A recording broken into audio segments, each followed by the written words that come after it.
Merci Céline et l'ensemble de la Fédération des écomusées de cette invitation, hein. Je suis très heureux d'être avec vous, évidemment, au Musée Arlatan, pour cette soirée échange avec Dominique Serena-Allier, qui, donc, je le rappelle, je ne sais pas si c'est très utile de le rappeler, était notre directrice du Muséon et donc responsable de cette...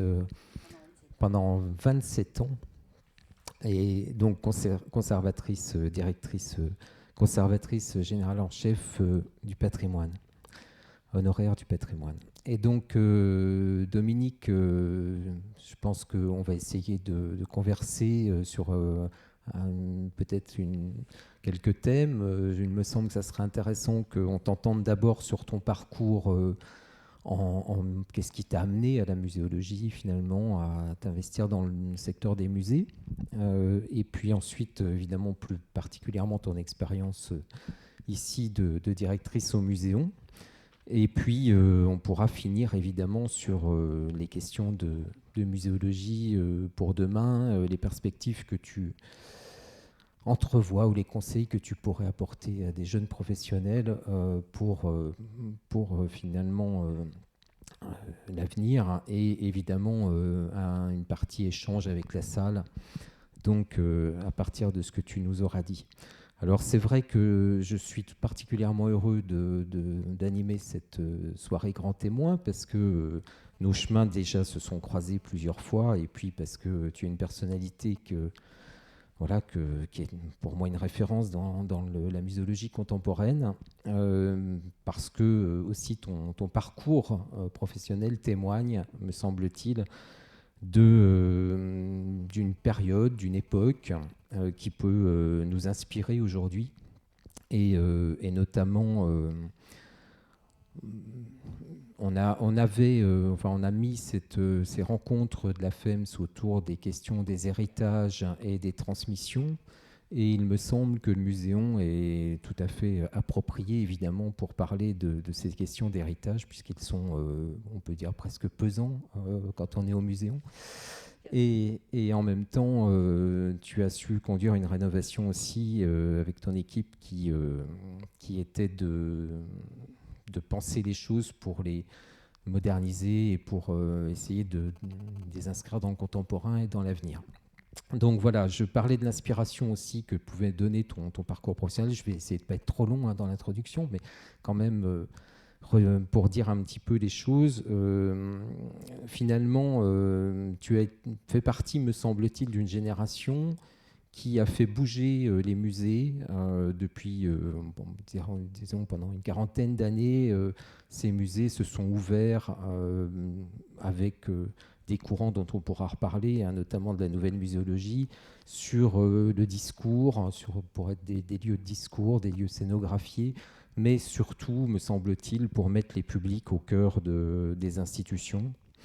Et je trouve on ne le dit peut-être pas assez, mais cette conquête, on va dire, de nouvelles formes d'institutions et de ces publics au cœur de ces institutions s'est fait parce qu'il y avait une conscience d'une génération, des rapports de force, des militants, hein, des personnes militantes qui étaient là aussi pour essayer de porter une vision, des envies d'un avenir différent, etc. Et je trouve que ça peut vraiment nous inspirer aujourd'hui, parce que c'est peut-être ce qui nous manque le plus dans la période qu'on traverse, et c'est d'avoir finalement des espérances pour l'avenir. Donc, du coup, cette question des publics, me semble-t-il, elle est centrale, et je commence par ça parce que finalement, il me semble que ton parcours débute avec cette question de l'implication auprès des publics et de l'action culturelle, et ça va sans doute marquer toute ta carrière. Donc, bon, est-ce que vous m'entendez là ou est-ce qu'il faut que je prenne oui. Ce n'est pas sans émotion, pour tout vous dire, que je me retrouve dans la position du grand témoin.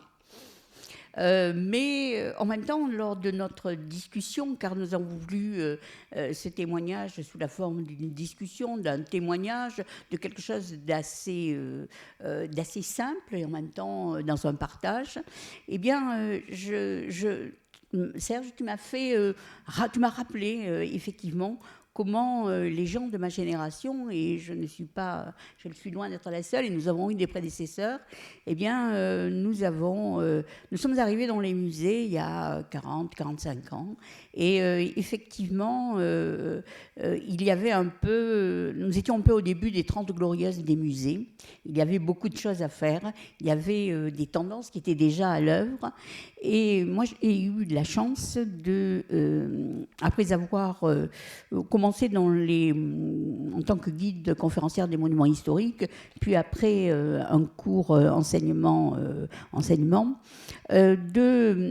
je dirais d'aborder les musées grâce au service éducatif des musées d'Arles que Jean-Claude Duclos et Michel Moutachard, sous l'égide de Jean-Maurice Roquette, avaient créé et sur lequel certainement nous reviendrons. Et c'est d'abord en tant nous on disait animatrice du service éducatif, que j'ai découvert le monde des musées de l'intérieur. Et effectivement, c'était souvent par les musées qu'à cette époque, par les enfants, par le jeune public qu'à cette époque-là, on abordait la nécessaire ouverture du musée à un public élargi et pas uniquement aux érudits locaux ou à un certain nombre de groupes constitués. Donc effectivement, c'est à travers les musées à travers le service éducatif des musées. À l'époque où nous parlions de service éducatif, nous étions des animateurs et pas des médiateurs. C'était toute une époque, le sens n'est pas le même, mais c'était toute une époque. Et je dois dire que j'ai eu beaucoup de chance parce que, après une expérience arlésienne, je dirais éphémère en tant qu'étudiante, lorsque je suis revenue sur Arles, Jean-Maurice Roquette, Jean-Claude Duclos et Michel Moutachard m'ont proposé de travailler avec eux sur cette idée qu'ils avaient eue, qui était aussi liée aux fonctions multiples de Jean-Maurice Roquette, de créer un service éducatif. Et effectivement, c'est d'abord avec Jean-Claude, qui a eu la gentillesse de m'accepter, toute jeune débutante, pendant 2 ans dans son bureau, que je me suis, que je suis passée du simple commentaire à une vision de l'intérieur. Et effectivement, c'est dans cette confrontation avec les jeunes enfants, avec les enfants avec les groupes issus des quartiers, toutes sortes de publics, que effectivement, je me suis rendu compte, et en tout cas, j'ai totalement intégré qu'un musée sans le public, c'était un cabinet de curiosité, c'était pas un musée. Oui, et c'est une période, tu le mentionnais aussi quand on en a parlé, qui était finalement nouvelle, puisque Arles devient un territoire un peu de pionnier dans cette mise en place du service éducatif. Oui. Alors le service éducatif des musées d'Arles, dans lequel j'ai débuté ma carrière, était un service éducatif commun à plusieurs institutions dans lesquelles Jean-Maurice Roquette jouait un rôle important. Ce service éducatif était commun au Parc naturel et régional de Camargue. L'écomusée camarguais était en cours d'achèvement et il y avait une phase d'interface avec les jeunes publics à mettre en place, mais les choses étaient déjà engagées. Je pense notamment à Jacqueline Galeron, la documentaliste, qui avait fait tout ce travail préalable. Et puis, il y avait au musée Réatu, Michel Moutachard, qui avait lancé déjà un certain nombre d'opérations autour de l'art contemporain et des jeunes publics, dans le sillage d'ailleurs de ce qu'avait initié Daniel Giraudy, d'abord à Marseille, ensuite à l'atelier des enfants de Beaubourg. Et puis, il y avait également les rencontres internationales de la photo, qui étaient internationales à l'époque. Aujourd'hui, elles sont que rencontres de la photo. Et il y avait également le musée d'en Athènes, dont Jean-Maurice Roquette était le conservateur, mais où il n'y avait aucun personnel.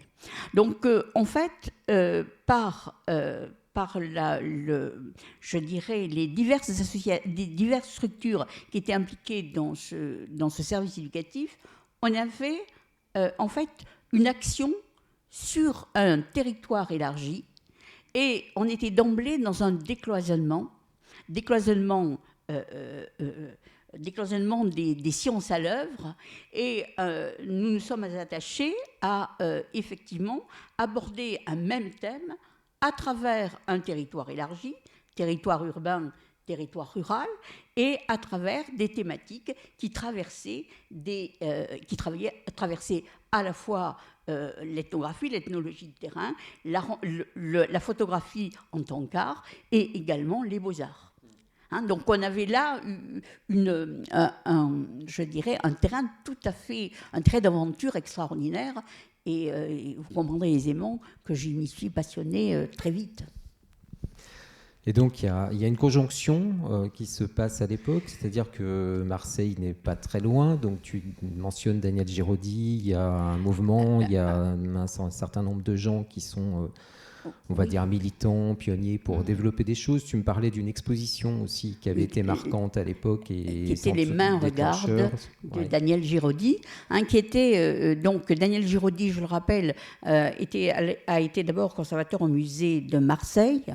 Elle est allée créer ensuite à Beaubourg l'Atelier des enfants, et elle avait conçu une exposition itinérante qui s'appelait Les mains regardent, et qui était a priori au départ s'adresser aux enfants malvoyants, mais qui était une occasion aussi, au-delà de l'exposition elle-même, d'aborder la place de la sensorialité dans la perception du patrimoine. Et effectivement, cette exposition a permis, d'abord, c'est au cours de cette exposition que j'ai pu rejoindre les gens, l'équipe, enfin c'était pas une équipe, mais les gens qui étaient déjà là, et c'est aussi une leçon magistrale sur, donc vous voyez, on rajoutait une couche, on était sur un territoire élargi, on était à la rencontre de plusieurs disciplines, et qui plus est, on avait une démarche qui privilégiait la sensorialité. Et avec ces trois éléments, on a imaginé un certain nombre de propositions à des enseignants, à des gens, à des comités de quartier, à des cours d'alphabétisation. On a ainsi petit à petit fait le tour des publics potentiels, et effectivement dans un courant tout à fait particulier qui était, mais ça Jean-Claude y reviendra vendredi, qui était effectivement le travail qui se faisait dans les écomusées, dans la prise de conscience du patrimoine par les gens d'un territoire, de leur patrimoine, et puis aussi avec je dirais des avancées théoriques. Je pense notamment à la muséologie nouvelle et expérimentation sociale, la MNES, et avec Alain Nicolas à l'époque, Evelyne Lehalle, et avec lesquels nous étions amenés à réfléchir. Donc, je dirais que c'était un champ d'expérimentation absolument extraordinaire, et qui, du coup, constitue un bagage incroyablement solide dès qu'on veut faire autre chose dans les musées. Donc j'ai eu la chance d'être... Alors j'ai eu la chance aussi grâce à Jean-Claude, et parce que j'ai été rattachée au parc de Camargue, j'ai travaillé pendant 2 ans au parc de Camargue, et là, grâce à ce travail qu'on était en train de sensibilisation des jeunes publics, eh bien, j'ai eu l'occasion, grâce à Jean-Claude, de rencontrer Georges-Henri Rivière. Et je me souviens encore, avec beaucoup d'émotion, de la visite du musée dans l'Athènes, faite par Georges-Henri Rivière à ses étudiants, et au cours de laquelle j'étais là en train de prendre conscience, à travers le discours de Georges-Henri, de l'épaisseur de la muséologie. Et Dieu sait si Georges-Henri savait utiliser les raccourcis. Il n'y avait pas que Roquette qui savait utiliser les raccourcis. Et il y a aussi une conjonction locale qui fait que l'ensemble des musées, tu le disais, on a finalement ce qui est très moderne, hein, donc cette exposition.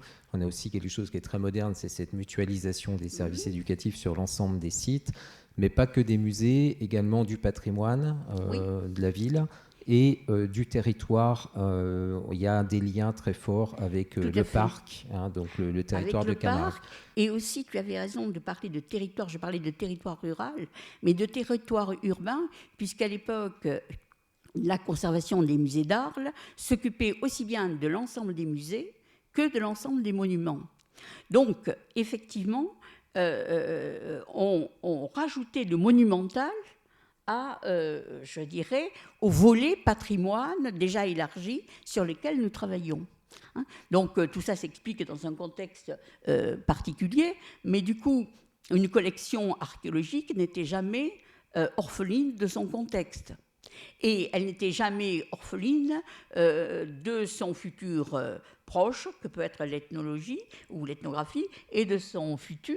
Donc on avait là des liens, je dirais, très stimulants intellectuellement, et tout ça face à des publics qui, effectivement, étaient des publics souvent scolaires, mais pas que, mais très divers, et à qui on proposait dans une approche sensorielle, de découvrir un patrimoine vécu. Et c'est ça, on vivait le patrimoine avec les jeunes publics, avec les femmes en cours d'alphabétisation, avec les associations, avec voilà. D'où aussi ce qui est, je pense, important à souligner, une connaissance du territoire et des acteurs du territoire qui passe par un investissement au départ avec ce travail d'action culturelle sur l'ensemble du territoire d'Arles et du parc. Bien sûr. Qui va te servir après durant... C'est évident que ce travail à la fois au parc, puisqu'au bout de 2 ans, mon contrat n'a pas été renouvelé au parc, et donc j'ai rejoint l'équipe des musées d'Arles, et donc j'avais déjà écumé la Camargue. Je connaissais toutes les petites écoles, beaucoup ont fermé depuis d'ailleurs, toutes les petites écoles de Camargue, les associations camarguaises, aussi, je dirais, toute la population, mais au-delà, à partir des musées d'Arles, c'est aussi sur l'ensemble du pays d'Arles que j'ai pu déjà nouer des liens, avoir une connaissance approfondie qui, effectivement, était là un bagage très utile pour la deuxième partie de ma carrière. Et il y a un autre facteur, je pense, qui est peut-être intéressant à souligner, c'est que ces services mutualisés, finalement, au niveau local, bénéficie d'une impulsion au niveau national parce qu'au niveau du ministère, il y a Bernard Gilman. Alors, c'est Bernard Gilman, oui. Alors ça, c'était Jean-Claude et Michel qui avaient, et Jean-Maurice, qui avaient déjà labouré le terrain en amont.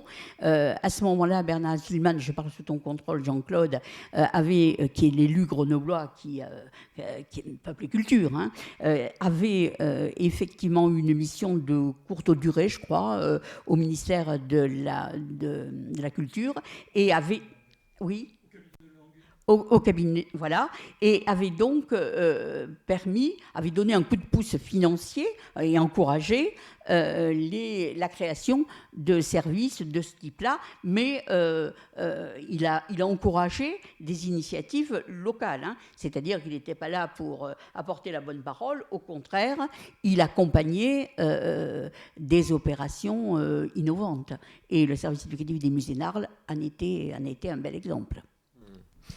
Et donc tu arrives, je dirais, progressivement d'abord par donc ces publics, mais aussi progressivement au Muséon. Tu l'as dit tout à l'heure, qu'il y avait personne, entre guillemets, ou en tout cas des surveillants. Et finalement, tu vas t'investir plus particulièrement sur le Muséon, en prenant finalement la succession de Roquette, qui lui-même avait pris la suite et avait été formé par Fernand Benoît et Fernand Benoît avec Mistral. Et donc, on a une succession finalement de filiation aussi qui se fait, c'est ce que je voulais souligner. Alors, de filiation ou en tout cas de passage de témoins de témoins, mais pas à l'identique. Alors, c'est vrai et faux, parce que quand même, entre la mort de Mistral et l'arrivée de Fernand Benoît, il y a 20 ans. Enfin, bon. Mais c'est pas, à mon avis, je crois que cela traduit en tout cas, dans des lieux aussi complexes que le musée en Athènes, le nécessaire temps de connaissance. Qui fait que, effectivement, lorsqu'on est face à des monuments de musée, comme le musée en Athènes, mais on a d'autres exemples, certains de nos collègues là dans la salle en dirigent certains, effectivement, il faut quelque part transmettre l'identité du lieu. Après, chacun va jouer sa partition. Fernand Benoît ne fait pas du Mistral. Donc, effectivement, il n'y a pas... c'est chacun qui va faire, ou plus ou moins, qui va faire quelque chose. Chacun écrit sa page. Et simplement, dans des musées aussi complexes, effectivement, le temps de latence, le temps d'observation, et pour moi, il a été très important. Il explique aussi les choix dans lesquels je me suis engagée, étaient importants, il était nécessaire, et aujourd'hui, même si je n'ai pas pu inaugurer le musée en Athènes, d'ailleurs, il n'a pas été inauguré, alors je ne sais pas pourquoi, mais enfin bon, eh bien, effectivement, je me dis que je ne regrette pas que les choses ne soient pas allées plus vite. Parce que, pourtant Dieu sait si 27 ans c'est long, mais tout simplement parce que finalement il y a eu cette maturation, cette lente maturation. Peut-être que Bénédicte se souvient quand elle était venue, tu étais... voilà. Et comment, bon, quelle situation je me trouvais. J'ai fait placer dans cette salle même, j'ai pris mes fonctions le 2 septembre 1981. Le 15 octobre, on mettait des chandelles parce que tout s'écroulait. Il a fallu attendre les travaux il y a 15 ans pour enlever la chandelle. Donc, effectivement, il y avait là beaucoup de choses enfin, on avait envie d'accélérer. Et en même temps, je pense que la complexité du lieu m'a obligée, et en même temps, j'ai trouvé un grand bonheur à réfléchir à ce qu'est un musée, à réfléchir ce que peut être un musée régional, qui n'est pas, là aussi, ce qu'est un musée régional d'ethno, et aussi, qu'est-ce que c'est que, comment fonctionne un musée, mais au sens... presque philosophique du terme, qu'est-ce qu'il dit ou qu'il ne dit pas. Et donc, je crois qu'effectivement, ce temps était nécessaire. Je dirais que, de manière surprenante, il y avait peu de travaux sur l'histoire de l'institution. Paradoxalement, il y avait le monument Mistral, et puis pas grand-chose sur l'histoire même de l'institution muséale. Et c'est ce long travail que j'ai fait, et qui certainement verra le jour sous forme d'une future publication, et qui a été un travail permanent, et que j'ai conduit en même temps que je faisais face à une situation qui était quand même assez complexe. Et je rigolais, je plaisantais avec une amie avant de venir, et qui me disait « Ah ben oui, alors tu vas le raconter. Alors ma bonne dame, à mon époque, il n'y avait même pas d'électricité. » Et oui, au musée en Athènes, en 1981, il n'y avait d'électricité que dans la grosse moitié du premier étage. Donc, voilà, effectivement, on avait des horaires solaires. Donc, oui, un hiver à 17h, il faisait nuit, donc on fermait le musée. Donc tu commences après ce travail avec les publics, donc ce travail sur les collections, ce travail de réflexion que tu vas conduire que je conduis en même temps, sur le sens du musée, son utilité, et c'est le sens qu'il peut avoir aujourd'hui. Finalement, tu vas développer ça avec un montant en puissance progressivement et avec une équipe qui va s'étoffer au fur et à mesure. Hein. Tu arrives finalement quasiment seul oui, on va un peu détendre l'assistance. Quand je suis arrivée, il y avait quatre gardiennes, un demi-poste de femme de ménage, un quart de poste d'agent d'entretien et une concierge et un chien. Voilà. Hein, et donc, effectivement, la première année, c'était très drôle, parce que je n'avais même pas de téléphone. J'étais obligée d'aller téléphoner dans la loge de la concierge, et le chien de la concierge s'était pris de grand amour pour moi et me léchait consciencieusement les pieds pendant que je téléphonais. Je peux vous dire que ça vous forme le caractère quand vous avez à défendre un dossier. Avec des problèmes d'infrastructure sur le bâtiment, tu l'as évoqué, bâtiment qui est en mauvais état. Qui est en très mauvais état. Jean-Maurice Rouquette avait commencé à demander à la ville de faire un certain nombre de travaux, mais le bâtiment était dans un état déplorable. Il n'y avait pas eu, évidemment, de visite d'ouverture.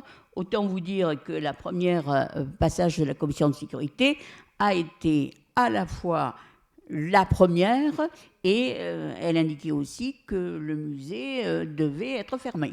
Voilà. Malheureusement, je dirais, il y avait une complexité accrue à cause justement du statut particulier, du statut juridique du musée.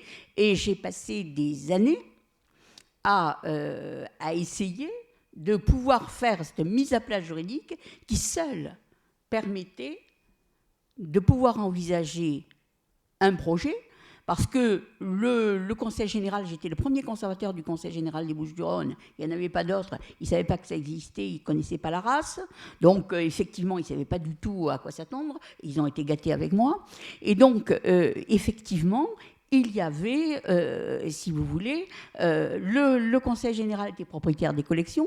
Mistral avait donné les collections en 1898-99, enfin voilà. Le Conseil général n'avait fait que répondre à la sollicitation du comité pour la création d'un poste de conservateur. Il n'y avait pas de convention. Et ma présence a été faite dans l'illégalité la plus complète, puisque je travaillais au sein d'une association avec des collections départementales, une association qui avait été créée en 1896, qui ont été devenue association ultérieurement au début du XXe siècle, avec un bâtiment qui appartenait à la ville, où il y avait un bail emphytéotique de 99 ans. Et tout ça, donc, était dans le flou le plus complet. Donc, ce qui veut dire que mes chandelles, elles sont restées longtemps, tout simplement parce qu'il fallait d'abord faire cette mise à plat. Et pour faire la mise à plat, il faut une volonté, et c'est la volonté qui manquait le plus. Pas de ma part, mais la volonté des institutions et des divers acteurs. Le comité, à l'époque, était plutôt dans le genre, vous voyez, pour vivre heureux, vivons cachés. Et le Conseil général était un peu sidéré, n'ayant pas de musée. Il n'avait qu'une collection d'ethnographie à 90 km.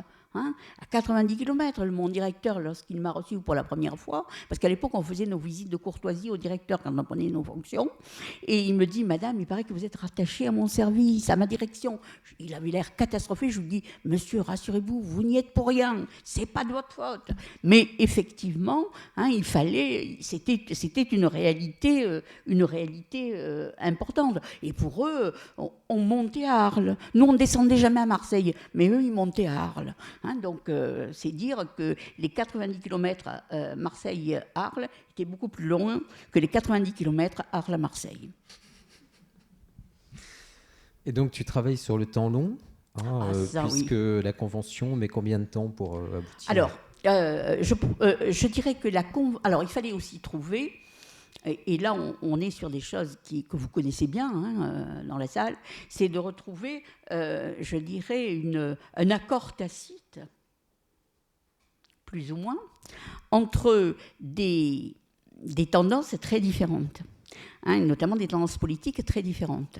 Donc il fallait que, à la fois la ville, le conseil général et le comité arrivent à être d'accord pour, la ville pour donner le bâtiment, le comité pour accepter dans la conformité, tout en suivant la conformité du testament de Mistral, d'accepter un nouveau mode de gestion, et le Conseil général de prendre en charge quelque chose qu'il n'avait pas vraiment envie de prendre en charge.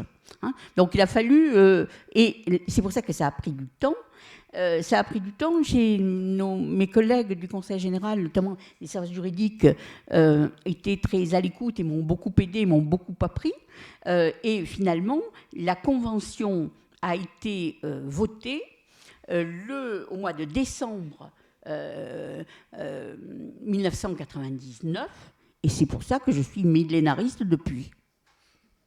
Voilà, puisque au 1er janvier 2000, le maire d'Arles, à qui j'avais arraché le bâtiment plus la chapelle pour le franc symbolique, le conseil général, le président du comité, mais l'ensemble des membres du comité, étaient d'accord, au terme d'une convention dont on avait travaillé tous les éléments pas à pas avec les membres du comité, avec notamment ceux qui s'occupaient des questions juridiques au comité, et on a réussi ainsi à avoir une homogénéité, c'est-à-dire des collections départementales, un bâtiment départemental, une gestion départementale avec la présence du comité, et là, on pouvait commencer à penser sérieusement à faire quelque chose de ce musée.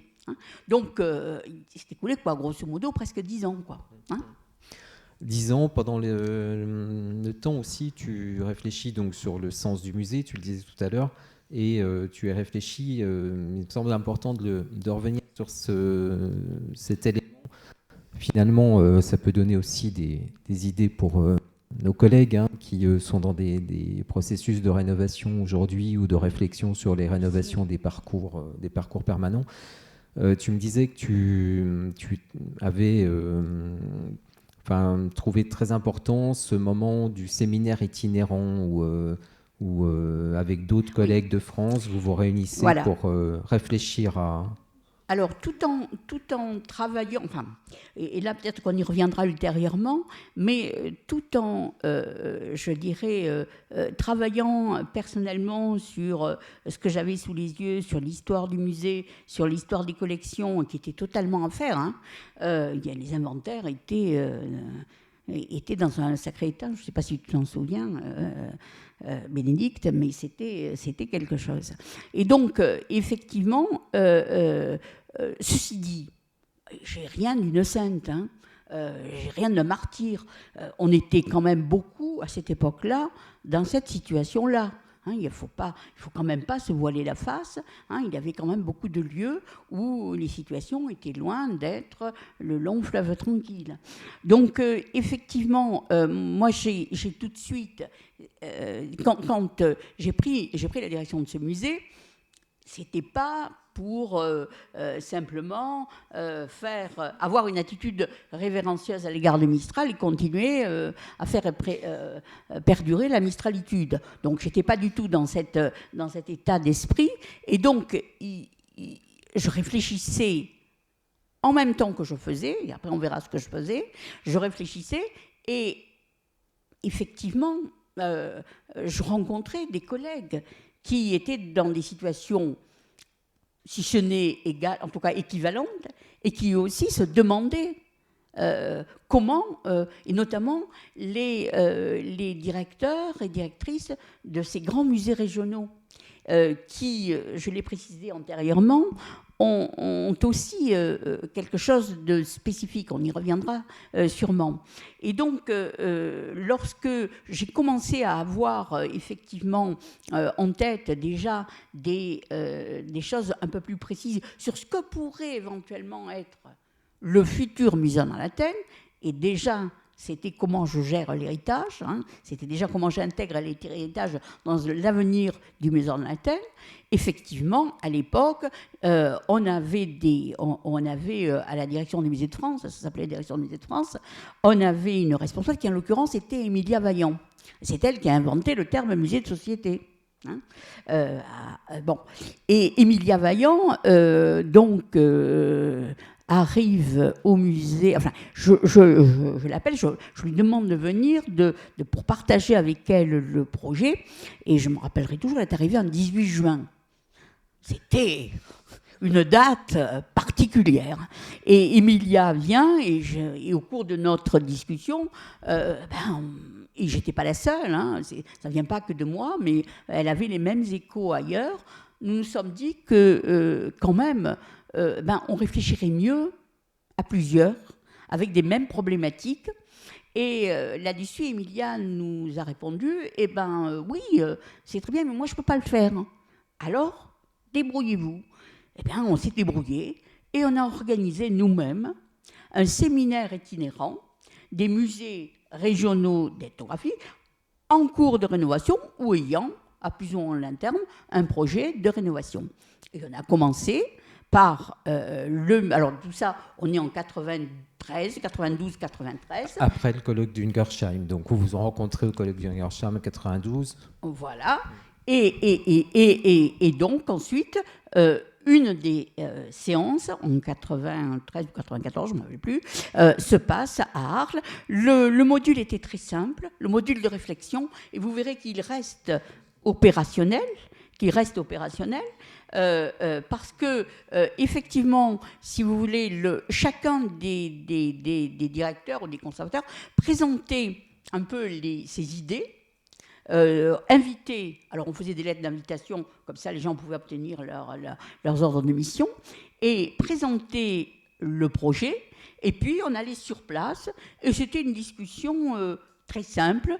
Tu y étais, Jean-Claude, Estelle y était aussi, Estelle qui avait rejoint le musée d'Athènes au service éducatif devenu service des publics, et donc là c'était aussi, on avait commencé à Bayonne. Ensuite, ça a été Arles. On est allé aussi à Strasbourg, mais le projet n'a jamais abouti. On a fait comme ça un certain nombre d'expériences. Et du coup, on mutualisait des expériences, des savoir-faire, des contextes. Et effectivement, là, c'était un module très léger. Il n'y avait pas de structure pesante. Et c'était une réflexion partagée avec des réactions de collègues, tout ça dans une grande empathie, dans, je dirais, une espèce de brainstorming, là, comme on dit en provençal, ensemble, quoi. Voilà. Brainstorming collectif qui, à mon sens, avait du sens et répondait aussi aux interrogations spécifiques que peuvent avoir les musées régionaux par rapport à un musée de territoire ou par rapport à un musée thématique. Voilà.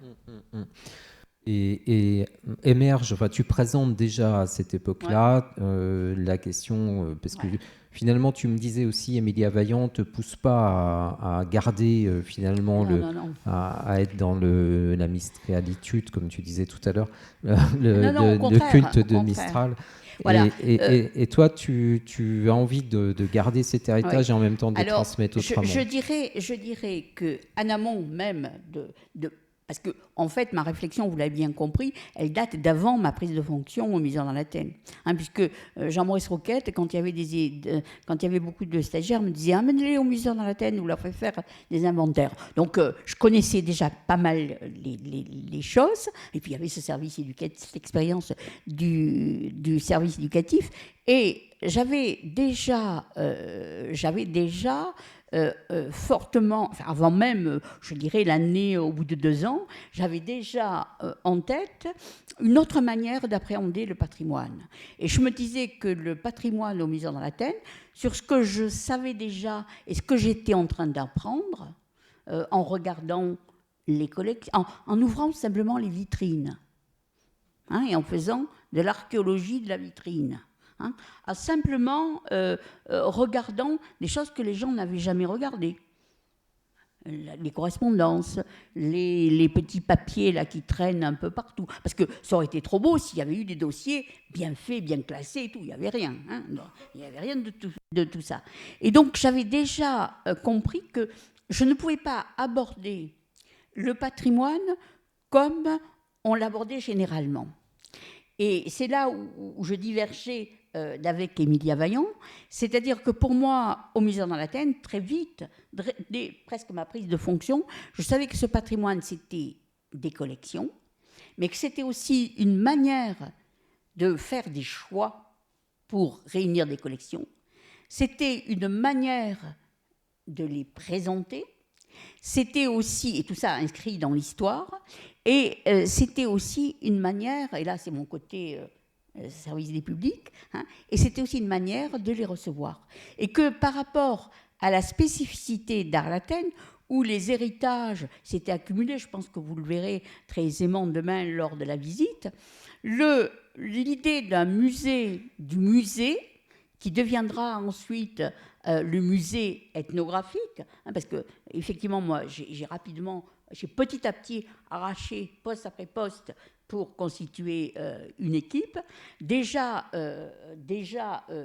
au moment du séminaire, j'avais présenté le musée du musée et petit à petit on a élargi le projet au musée ethnographique dans sa globalité, mais on avait déjà plus que des germes, hein, on avait déjà le projet totalement prêt, et il reste effectivement à la fois un vrai travail de réflexion, il fallait affiner les choses, il fallait leur donner plus de sens encore, et je dirais que les réactions des uns et des autres, et je me rappelle des réactions de Claude, mais de Hénard aussi. Hénard était à Arles lors de ce séminaire, qui riait avec son rire légendaire, et qui, je lui dis, parce que moi j'étais un peu quand même... c'est pour moi un personnage. Et je lui dis, alors, le musée, il rigole, il me dit, qu'est-ce que vous voulez faire d'autre? Donc voilà. Hein, et effectivement, là, on était déjà dans des orientations. Après, il y a eu le PSC, les machins. Ça n'existait pas encore, les PSC, hein, et tout ça, mais bon, c'était déjà là, et c'était déjà partagé avec nos collègues. C'est marrant que tu évoques le musée d'ethnographie de Neuchâtel, parce qu'il y a évidemment des similitudes dans cette réflexion sur l'histoire du musée, d'un musée qui réfléchit sur lui-même, sur son histoire, sur ses archives, etc., et qui évidemment conduit à être plutôt un musée de la muséologie ou un musée des musées, comme tu le dis, puisqu'on a ces strates qui se surajoutent, hein, l'histoire de la Provence, l'histoire locale, mais aussi l'histoire du musée, du muséon, l'histoire de l'ethnographie. Et donc, c'est cet emboîtage qui va se faire progressivement. Et c'est vrai que le musée d'ethnographie de Neuchâtel est très proche de cette logique-là aussi, qui est assez exceptionnelle dans le monde des musées. Tout à fait. Et le musée dans l'Athènes était effectivement un de ces exemples, enfin un exemple où effectivement les poids des héritages, et qui, vous voyez, dans leur complexité, dans leur presque immatérialité, étaient devenus étaient devenus patrimoine. Hein, alors, autant vous dire que tout le monde ne partageait pas ce point de vue. Hein, on me demandait de faire le deuil de Mistral. Bon, moi, ça allait, je vivais bien avec Mistral.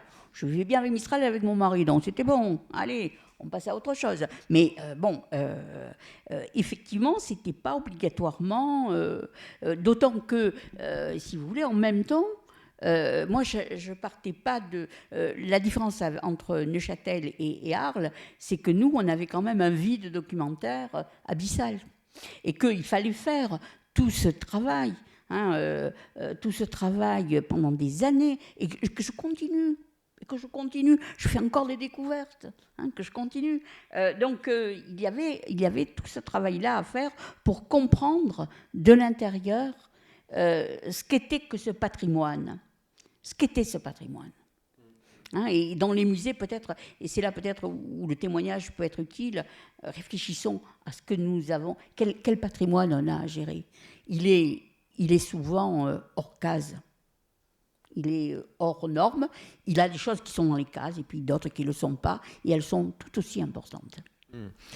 Et c'est vrai que cette histoire, elle est particulièrement dense sur le pays d'Arles, dans le sens où, contrairement à Neuchâtel, il n'y a pas forcément les mêmes espaces de liberté, il y a des idéologies très fortes, il y a des groupes de pression. Et tout simplement parce que, aux origines, Mistral a conçu ce musée à la fois comme un musée d'ethnographie du 19e, avec Émile Marignan, ça on en est, mais il l'a conçu comme un lieu de mémoire utilisé, détourné par le mouvement régionaliste.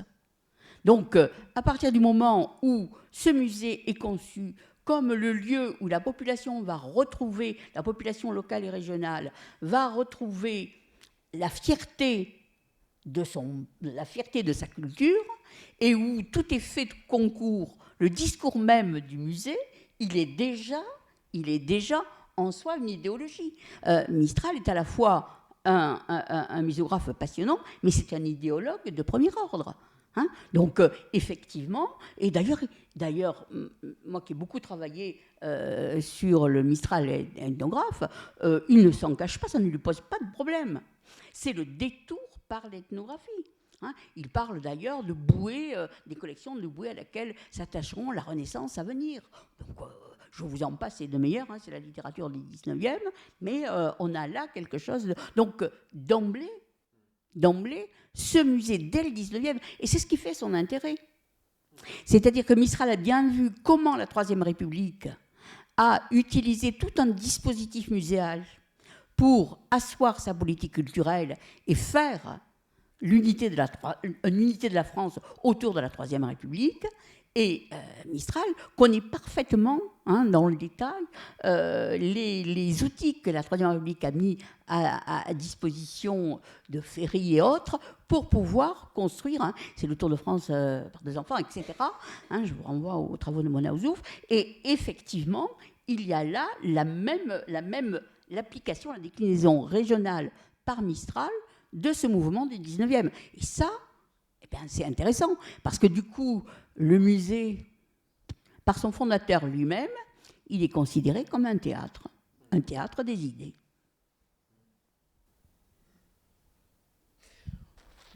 On se sert... On provoque. Oui, non, mais cette question du théâtre, on la sent très fortement, puisque vous l'avez travaillé Tout à fait. passion. Et donc, cette idée qu'on va se servir en fait de l'ethnographie, on va l'instrumentaliser, on va dire, pour porter un discours. On va l'instrumentaliser. Bon, voilà, avec une vision d'une Provence idéalisée, voilà. Et évidemment qui va être encore poussé peut-être encore plus loin par Fernand Benoît. Alors Fernand Benoît, effectivement, se situe dans ce courant de l'ethnographie, ce qu'on appelait l'ethnographie folklorique, qui est, je dirais, le courant plus tourné vers le passé, mais qui en même temps fait un travail fabuleux.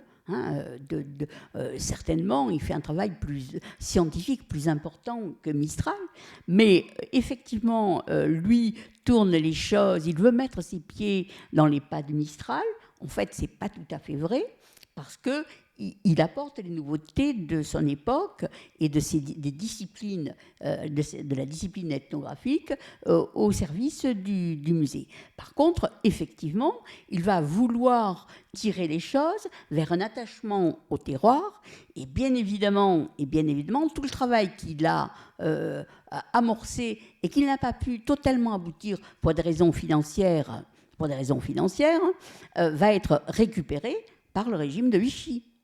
Et c'est donc, vous voyez, une deuxième étape importante dans la place de l'idéologie dans un musée. Hein. Alors, Fernand Benoît avait déjà conçu les choses. Il avait rencontré Georges-Henri Rivière. Georges-Henri Rivière était venu en 1938 et ils devaient repartir ensemble. Ils devaient aller faire un voyage en Allemagne ensemble. Puis Benoît n'a pas pu y participer. Mais c'était... Et effectivement, il avait déjà conçu les choses. Effectivement, il y a le discours de Jérôme Carcopino, qui était un archéologue érudit, mais que Fernand Benoît avait connu à l'École française de Rome, lorsqu'il dirigeait l'École française de Rome, mais qui était le ministre de Pétain, de la jeunesse et de l'éducation. Et effectivement, c'est lui qui va inaugurer le musée. Il faut dire que Pétain avait quand même des attaches particulières avec Arles, puisque, je le rappelle, son épouse était originaire de Port-Saint-Louis-du-Rhône. Donc, Pétain, au moment de son mariage avec Madame Mardon, venait régulièrement en Camargue, connaissait Baroncelli, et donc il y avait déjà des liens très étroits. Et effectivement, Jérôme Carcopino montre vraiment le musée comme un musée de rénovation nationale. Effectivement, la manière dont Mistral avait conçu les choses et dont un courant de l'ethnographie folklorique concevait les choses juste avant la guerre et dont le Congrès international de folklore de 1937 montre la rupture, marque les ruptures et les éloignements de deux courants complètement différents, eh bien, ici au Muson sont effectivement visualisés à travers même les collections. Donc, on conserve cette instrumentalisation finalement de l'ethnographie, mais on y ajoute progressivement des démarches plus scientifiques. Ce qui était, parce qu'on prenait tout à l'heure l'exemple du musée d'ethnographie de Neuchâtel, évidemment, entre Delachaux, Gabu, etc., on voit bien qu'il y a plutôt une démarche qui est très proche finalement d'une volonté scientifique, comme on va retrouver ensuite chez Georges-Henri Rivière. Là, finalement, alors, Fernand Benoît va bénéficier de l'apport de Rivière à un moment donné pour... Non. Je pense qu'il est dans un vrai dialogue avec Georges-Henri. Il va... en fait, je pense, mais je parle sous ton couvert, Jean-Claude, je pense que les deux hommes ne s'entendaient pas très bien.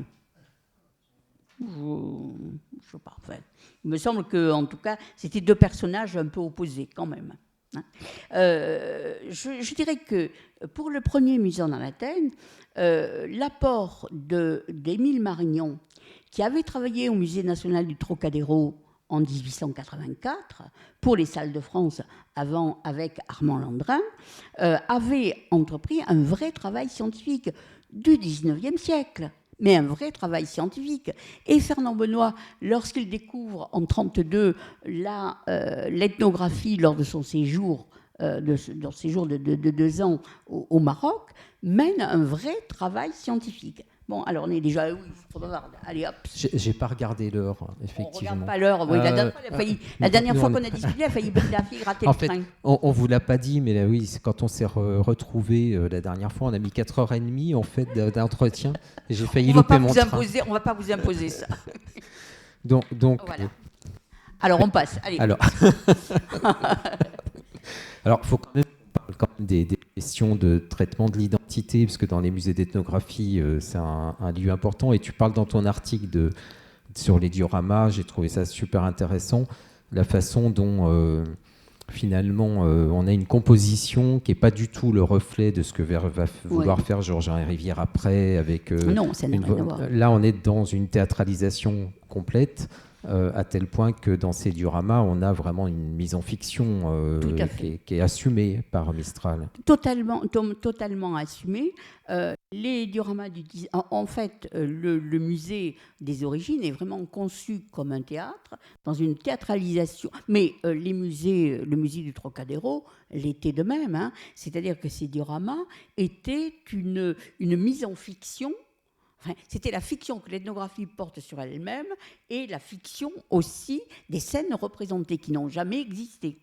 Quand vous découvrirez les dioramas du Maison Latin, vous me direz si vous avez vu un gardien rentrant avec ses sabots et son trident dans une salle. Les gens, depuis, ils remarquent rarement qu'il a un costume d'extérieur et pas d'intérieur. Enfin, c'est des exemples, mais vous en trouverez d'autres beaucoup plus approfondis. Donc, alors que Fernand Benoît, lorsqu'il fait les dioramas, fait des dioramas historiques. C'est-à-dire qu'il prend le tableau des couturières de Raspail et il le décrit. Il le met en 3 dimensions. Donc on a même, dans le dispositif diorama, des moments particuliers.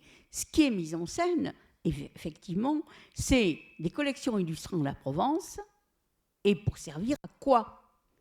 C'est ce qui n'est pas dit, ce qui est caché, qui est le plus intéressant. Qu'est-ce que dit Mistral au XIXe siècle de la Provence? Il dit, regardez comme c'était beau les paysans de mon enfance qui parlaient leur langue naturelle, je le cite, c'est-à-dire qui parlaient provençal, qui vivaient en dehors de la modernité, alors qu'il la connaissait très bien et qu'il l'utilisait, Mistral. Voilà, et de ça, non pas, on ne va pas y retourner, mais on doit en être fier, car dans l'Europe des nations, quand le temps viendra, la place des nations, et la nation provençale sera présente si elle a été capable de se souvenir. Donc c'est beaucoup plus complexe. Et Fernand Benoît, lui, il montre, il illustre ce courant de l'ethnographie philologique qui fait le travail de deuil, d'activité passée, qu'évidemment le régime de Vichy va réutiliser comme modèle, ou en tout cas comme modèle à proposer à une société quand même profondément marquée par la défaite et qui doit se reconstruire. Et effectivement, ensuite, après-guerre avec Georges-Henri, on est sur autre chose. On a toujours des vitrines, on a toujours des objets mis dans l'espace. Mais là, on n'est plus du tout dans la même signification. On est effectivement dans une étude approfondie, dans une de transposition. Cette transposition qui n'existait pas antérieurement. Or, malheureusement, a disparu au 2e étage les dioramas de Fernand Benoît, le diorama sur la Camargue, qui correspondait à, je dirais, une alternative à l'exposition du terroir de Romanée de Georges-Henri. Donc là, il y a des parties qui ont disparu. Si vous voulez, on a quand même eu beaucoup de pertes de traces. Même si Arlaten paraît en avoir conservé beaucoup, je pense que globalement, il y a eu beaucoup de traces qui ont disparu de ces moments-là, parce qu'il n'y a pas eu de théorisation obligatoirement au moment où on le vivait et où effectivement on s'était peu ou pas assez intéressé à la matérialité des présentations historiques. Parce que pour savoir ce qu'on garde dans un héritage, il vaut mieux d'abord savoir ce qu'on a sous les yeux. Et on ne le sait pas toujours. Et il faut déceler, voir ce qui est caché derrière. Il faut regarder l'immatérialité qui est derrière, les intentions, le contexte idéologique, le contexte scientifique. Et c'est ce qui fait, je crois, la richesse d'un patrimoine. Et je pense que ça, c'est valable pour tous les musées, pas que pour l'ethno. Alors peut-être pour avancer sur la partie mieux, rénovation, là, sinon, on va évoquer rapidement, mais on pourrait y revenir avec les questions de la salle aussi, sur tout le process que vous mettez en œuvre avec ton équipe sur la rénovation. Effectivement, rénovation compliquée, complexe par les bâtiments, par tous ces strates historiques, mais aussi avec la volonté donc de ces synthèses que vous allez proposer de façon assez remarquable pour comprendre, avoir une lecture finalement de toute cette histoire si complexe. Oui. Alors, après une sensibilisation par des expos sur nos propres collections, parce que ça, c'était aussi sensibiliser l'administration du Conseil général, sensibiliser la population et même l'équipe et toutes les associations à l'intérêt du musée. Via des expositions sur nos propres, sur des thématiques liées à nos propres collections, avec les publications qui permettaient de faire la globalité du travail, depuis l'inventaire, la documentation, la prise de vue, la restauration éventuelle et la présentation et l'édition. Donc, si vous voulez, les expositions de propre collection permettaient de franchir le retard, de rattraper un peu le retard accumulé par des décennies de gestion autre.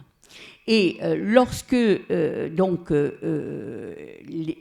à petit, j'ai constitué l'équipe, on a effectivement, j'ai d'abord partagé avec l'équipe le projet initial. Les équipes l'ont enrichi, chacun à leur manière. Mais par contre, je dirais que, en tant que témoin, ce que je dirais, c'est que j'avais été tellement passionnée par justement cette approche que je me disais que j'avais envie de partager cette approche, cette compréhension de ce qui est derrière le miroir. Il y avait quelque chose de Lewis Carroll là-dedans. Ce qui était derrière le miroir, que je me disais, mais ça m'avait totalement séduite intellectuellement, et ce plaisir que j'avais eu à voir ce qui était derrière le miroir, j'ai voulu le partager avec le public. Et c'est pour ça que j'ai donné comme directive à l'équipe, et puis aussi c'était un des principes, c'est que si le visiteur sortait plus curieux du musée que quand il y était rentré. Je crois qu'on a de l'eau quelque part, voilà.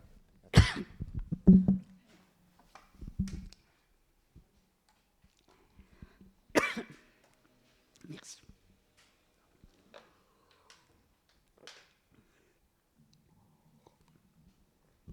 Oui, je disais que si le visiteur sortait plus curieux, eh bien on aurait gagné. Je vois, tu parles. On perd pas de temps. Alors, on va peut-être conclure pour laisser du temps aux questions, mais peut-être quand même avant, parce qu'on a plein de sujets qu'on pourra aborder. Je voudrais dire quelque chose aussi, c'est que, en fait, le choix, ça on devait l'évoquer, mais on ne l'a pas fait, le choix du numérique, c'est aussi expliqué par, d'abord, une volonté, une possibilité qui s'ouvrait sur des informations multiples à mettre en arborescence, parce que c'était tellement riche, les collections étaient abordées, comme je l'ai dit précédemment, étaient tellement riches que le cartel classique ne suffisait pas, et qu'il fallait une pensée en arborescence, en tout cas une structure en arborescence, pour arriver à rendre aux visiteurs la complexité des choses, sans évidemment tout dévoiler, mais il y avait une complexité. Donc c'était une des raisons, j'avais d'ailleurs écrit à ce moment-là un cahier des charges pour le numérique, qui a été partagé avec l'équipe, mais aussi avec l'équipe des architectes.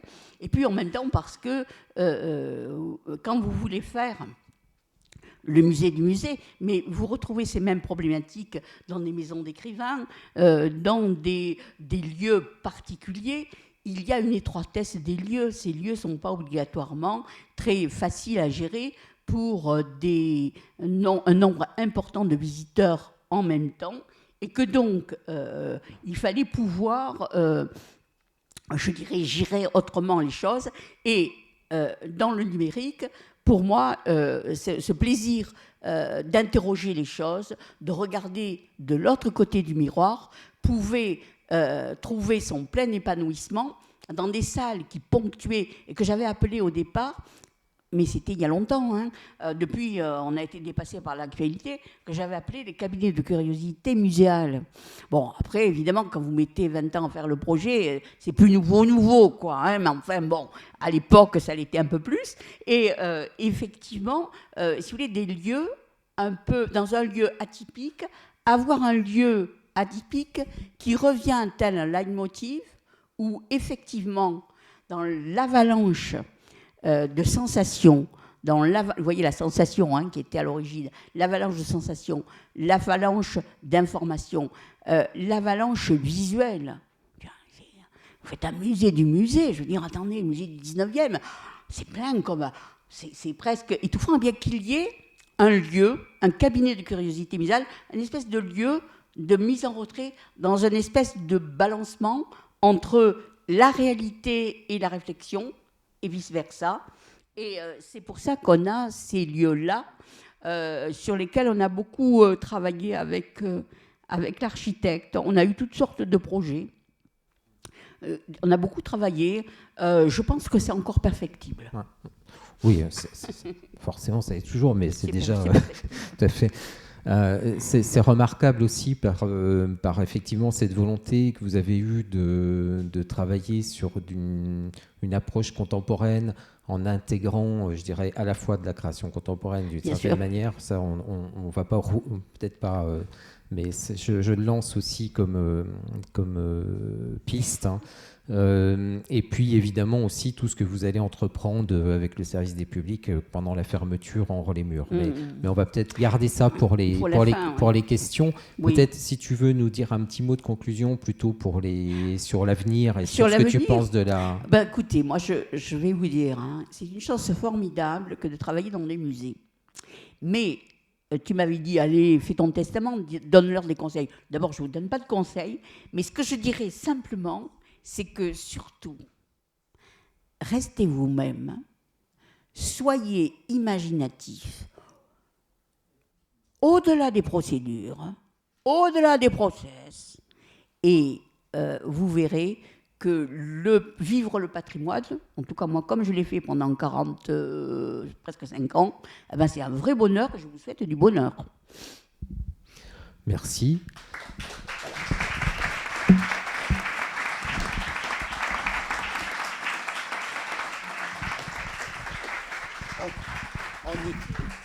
Il y a un micro qui va circuler, donc alors on ne vous voit pas très bien parce qu'on a la lumière dans les yeux. Mais... Bonsoir, merci pour le partage de votre expérience.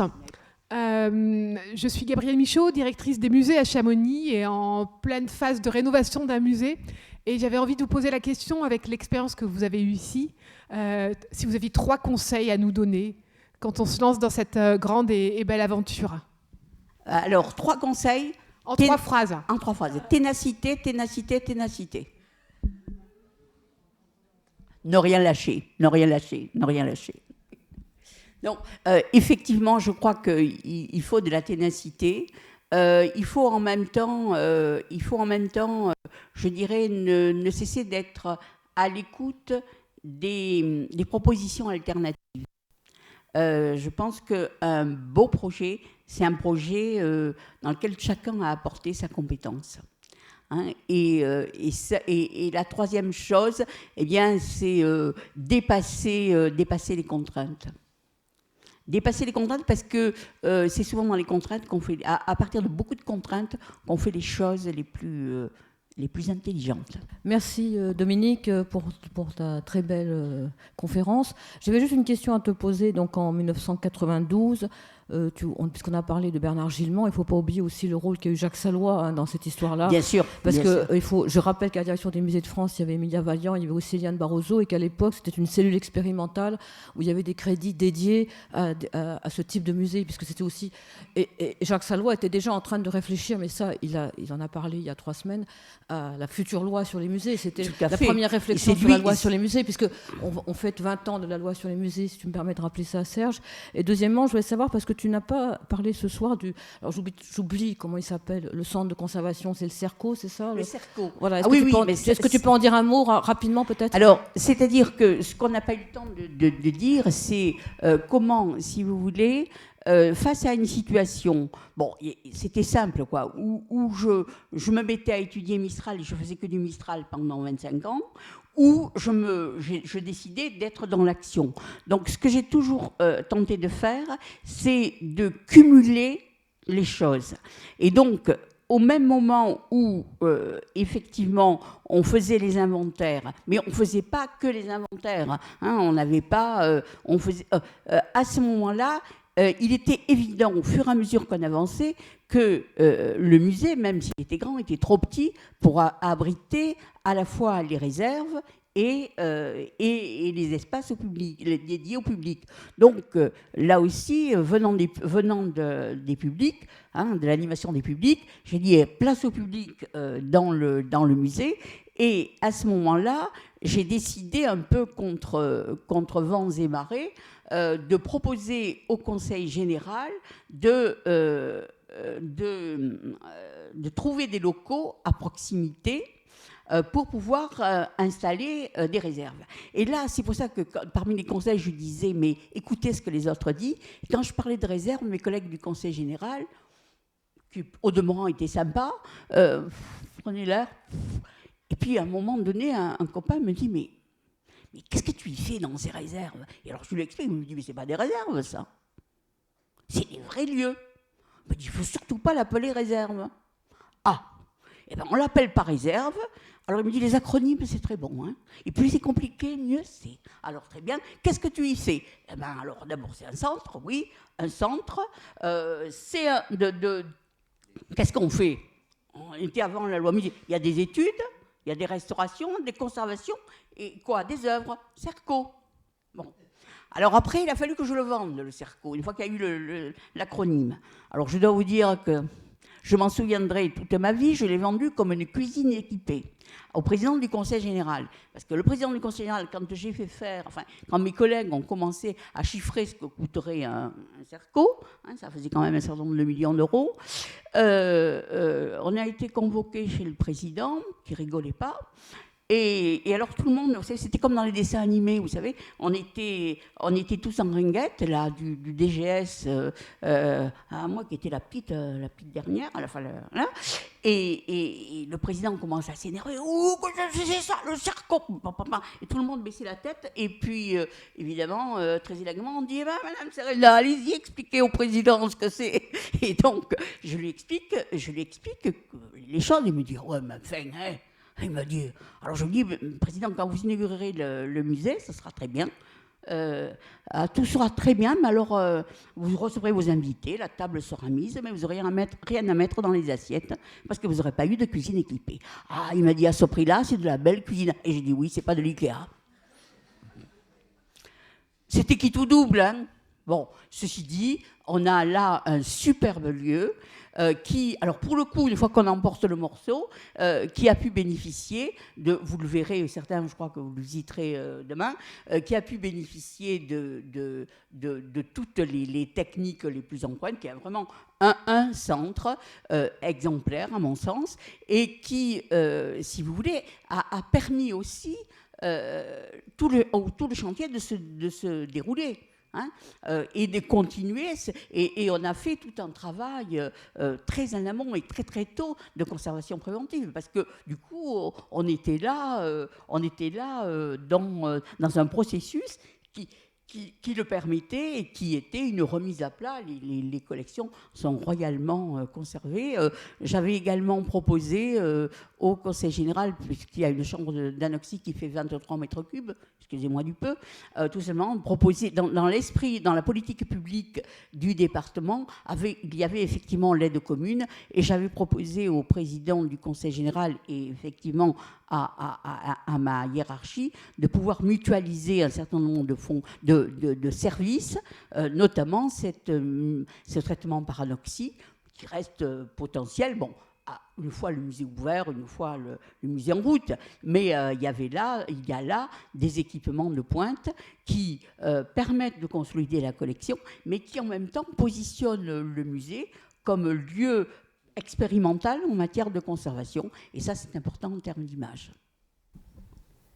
Alors j'avais une question, justement, ça tombe bien que vous évoquiez le rôle du politique, puisqu'en 45 ans, vous avez dû user un certain nombre de présidents. Oui. Oh, j'ai usé beaucoup de présidents. Moi, ma question, justement, elle portait sur quel a été l'élément... comment, justement, le département se projetait dans ce musée. Qu'est-ce qu'ils en attendaient ou qu'est-ce qu'ils n'en attendaient pas? Et justement, est-ce que c'est ça, peut-être, qui a expliqué que le projet se soit mené, que vous ayez eu, finalement, les mains assez libres, sans commande politique? Alors, la réponse est effectivement sur 27 ans. Il y a eu quand même plusieurs phases. Je dirais qu'il n'y avait pas de conscience patrimoniale au Conseil général. Et c'est la raison pour laquelle j'ai fait ces expositions pour sensibiliser. Parce qu'il y avait des publications. Alors, même s'ils ne venaient pas voir l'expo, il y avait des publications, des publications scientifiques. Estelle faisait des publications en jeune public aussi en même temps. Donc, on avait de quoi montrer au Conseil général qu'effectivement, on était vraiment en phase, qu'on avait vraiment un patrimoine important et qu'on avait des publics pour ce. Bon.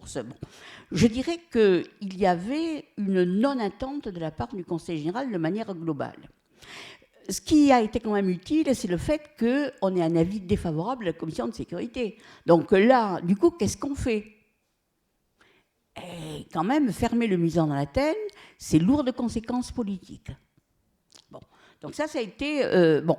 Alors, à partir du moment où on y va, où le conseil départemental y va, il regarde aussi dans les dispositifs, dans les crédits qu'il alloue à la culture. Et comme ce n'est pas une compétence obligatoire du conseil général, les musées, le président du conseil général m'a dit à l'époque, c'est très bien votre projet, moi de toute façon, alors c'était une époque, hein, moi j'y connais rien, vous y connaissez, quand même un super bon moment quoi, dans sa vie. Mais il me dit, mais sur le mais il faut que je fasse avant les archives et la bibliothèque. Donc il a fait les archives et la bibliothèque. Et quand ça a été fini, à ce moment-là, nous, on continue à faire ce travail de sensibilisation. C'est pour ça que, si vous voulez, rien n'est jamais... Il n'y avait pas de volonté politique, clairement. Donc, on mettait à jour les équipements culturels, alors les archives, la bibliothèque, et puis il y avait un musée. Alors, à 90 km, enfin bon, il y avait un musée. Allez, on le faisait parce qu'il allait être fermé et que ça faisait moche, quoi, de le fermer. Bon, après... je dirais que le problème a été que le chantier a été excessivement long. Tout chantier est compliqué. On était dans un cas de figure où on avait dans le bâtiment des monuments historiques classés, inscrits, adossés à du monument historique, avec du monument historique patrimoine UNESCO, le tout dans le secteur sauvegardé, avec un règlement du secteur sauvegardé qui était en cours de réécriture. Or, je me rappelle que dans ces cas-là, l'ABF doit, ça aussi j'en ai usé des ABF, l'ABF doit anticiper ce que pourrait être l'écriture du futur plan de sauvegarde. Ce qui fait que c'est ouvert à toutes les interprétations possibles. Donc c'était un vrai cas de figure et le chantier a duré beaucoup plus longtemps en raison de contraintes administratives qu'un chantier normal. Mais enfin, je me rassure, je me rends compte que chez les collègues, finalement... bon, un peu plus, un peu moins, mais enfin, ça y est complètement. Et pour être tout à fait honnête, quand le président, donc on passe à un moment où il y a le président du Conseil général avait fait le concours, et alors vu les sommes, c'était un concours européen. Ensuite, il a fallu faire des marchés. Vu le montant des marchés, c'était des marchés européens. Vous savez que l'analyse d'un marché européen, c'est au moins un an. C'est au moins un an. Alors ensuite, vous avez les recours suspensifs, les machins, bref. Et à ce moment-là, au moment où on avait fait, déjà l'architecte était nommé, il avait déjà fait des premières études, on avait déjà lancé les marchés de réalisation. L'étude des marchés avait été faite, on avait proposé, puisqu'il y avait plein de gens qui étudient les marchés et qui font des propositions. Réglementairement, c'est très compliqué. Et là, on tombe à la veille des élections et le président sait qu'il ne sera pas réélu. Les sondages lui disent qu'il ne sera pas réélu. Et ce qu'il fait, c'est qu'il n'avait que les ordres de service à signer et il ne les signe pas.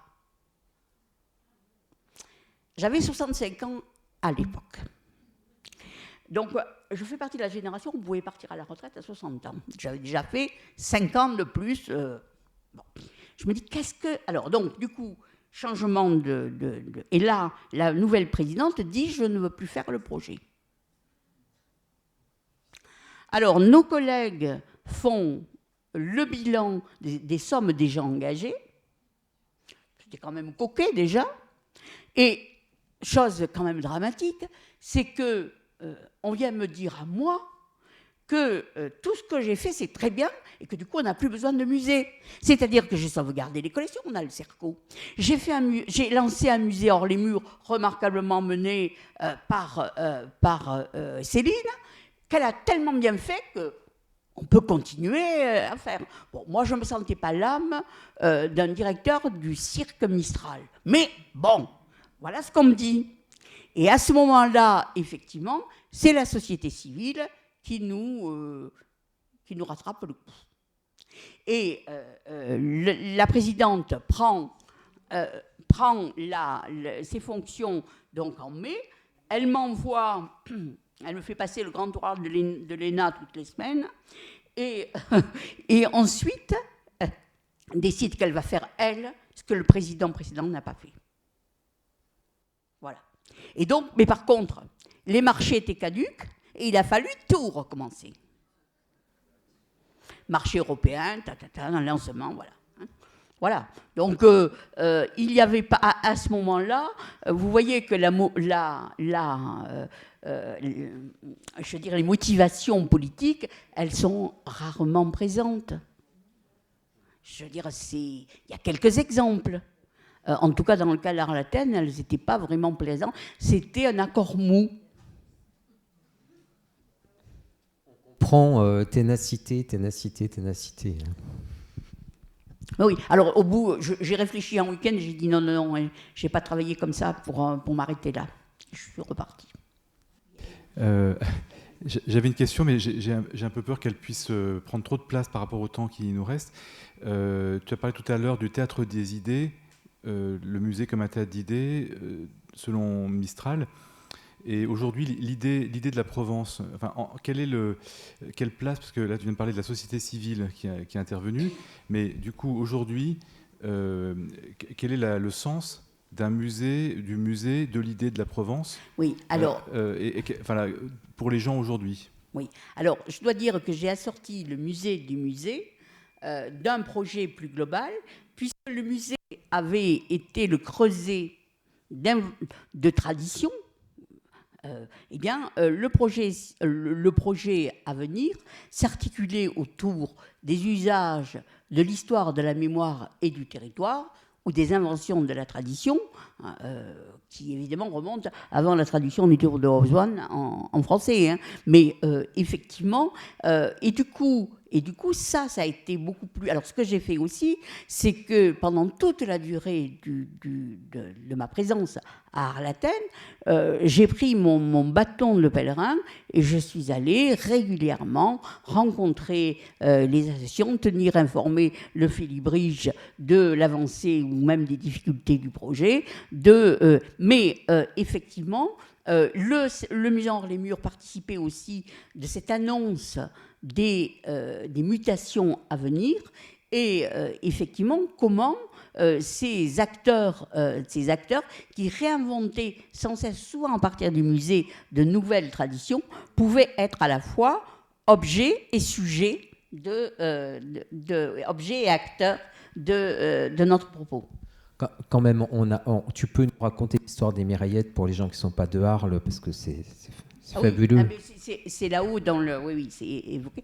Donc, en fait, Mistral, dans le cadre de cette invention de la Provence, ou en tout cas de cette présentation de la Provence comme un lieu idéal, avait créé déjà, avec d'ailleurs Honoré Dauphin, la fête des jeunes filles qui marquait le changement de costume de l'âge de la jeune fille à l'âge adulte. C'était déjà une invention totale, vu que en 1904, on portait le costume traditionnel que parce qu'on ne pouvait pas faire autrement et encore pas tout le temps. Hein, donc c'était déjà, mais Mistral l'avait transmuté en costume culturel. Et il y a y a 15 ans à peu près, 15 ans, voilà. À ce moment-là, les gens, enfin, parce que j'étais toujours en contact très étroit avec des associations régionales et régionalistes, viennent me voir, me disent, bah, vous savez, là, enfin, nous, on va... bon, c'est très bien, c'est pour les jeunes filles, mais nous, on fait du folklore enfantin, et il n'y a rien pour les petites filles. Alors voilà ce qu'on a imaginé, et ils m'expliquent qu'ils imaginent une cérémonie qui marquerait le passage de la petite enfance à l'enfance. Évidemment, effectivement, je les écoute très attentivement. C'est quand même très intéressant parce que c'est une fiction complète, puisque le costume dit de Mireille, il a été créé en 1930. Hein, et qu'il habille des petites filles qui ne protègent pas ce costume. Donc là, il y a, si vous voulez, un usage de l'histoire qui est tout à fait intéressant. Et en même temps, donc je laisse parler la personne, ça. Et au bout, la sentant suffisamment à l'aise, je lui dis, alors, vous allez inventer une tradition. Elle se pose et elle me dit, oui, nous allons inventer une tradition. Et du coup, effectivement, c'est la raison pour laquelle j'ai accepté en même temps, bon, on a fait des études depuis, mais où j'ai accepté, parce qu'en même temps, pour sacraliser les choses, il fallait que le registre des Mireillettes soit au Muséon. Parce que du coup, ça le plaçait dans une filiation mistralienne. Et effectivement, à partir du moment où il n'y avait pas de leurre là-dessus, et c'est pour ça que c'est présenté, et que, je dirais, des associations régionalistes ont accepté l'idée d'inventer des traditions, des concepts. Voilà. Tu avais... Oui, cher Dominique, moi je suis toujours très envie de t'écouter. Je suis sans doute un peu aussi poussée par un exercice qui a été travaillé par aussi une figure comme Rivière, mais uniquement par ses archives. Et je me demandais ces deux curiosités. La première, tu parlais d'écrire un bouquin sur l'histoire institutionnelle d'Arlatan. Et j'aurais été curieuse de savoir si tu allais raconter toute cette histoire aussi, qui était la tienne, ton parcours. Bien sûr, oui. Oui, j'écris petit à petit les chapitres. Et deuxième chose, tu as dit à un moment lors de ta présentation qu'il y avait des points qui pouvaient être améliorés. Et j'avais découvert avec bonheur une archive de Rivière s'adressant à son successeur en disant... peut-être nouvelle réflexion, mais voilà les questions que je me pose au moment de l'ouverture du musée. Et je me demandais si ça, c'est quelque chose que tu pouvais aussi... Oui, alors moi, vous l'avez compris, vu mon tempérament, la statue du commandeur, c'est pas trop pour moi. Mais effectivement, moi, je l'ai dit précédemment, chacun joue sa partition. Hein, donc, effectivement, et puis il y a tout ce délai entre le moment où vous concevez le musée et le moment où il est ouvert. Hein, et là, il y a le temps du chantier fait que parfois des choses ont évolué, y compris dans votre pensée. Et donc, je pense que c'est important d'avoir les équipements, d'avoir effectivement l'ossature, et puis après, chacun va faire évoluer les choses. De toute façon, le musée, il évolue en permanence.